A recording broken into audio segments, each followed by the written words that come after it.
There is a new lightning bolt about produce and pesticides, fruits and vegetables, and what it really takes to get them clean.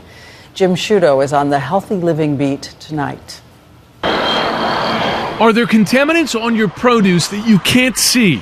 When these Purdue University researchers took their science lab to the produce section, they say they detected the fungicide benzimidazole on oranges, the preservative DPA on apples. They're not alone. Far more comprehensive testing by the federal government found traces of pesticides on more than 90% of samples of 8 of the most popular fruits and vegetables. What's worse is that the chemicals turned up even after the produce was washed for 10 seconds, in some cases even peeled, which means that the chemicals were not just on the surface, but inside the fruits and vegetables themselves.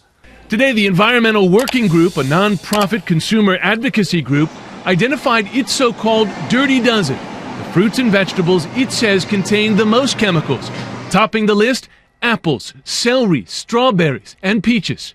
If you eat fruits and vegetables in America, you are eating pesticides. Today, the U.S. Department of Agriculture, which conducted the test, told ABC News, quote, overall pesticide residues found on foods tested are at levels below the tolerances set by the EPA. Industry groups go further, saying the Environmental Working Group far overplayed the numbers, noting that 99.7% of the federal government samples were within safety limits.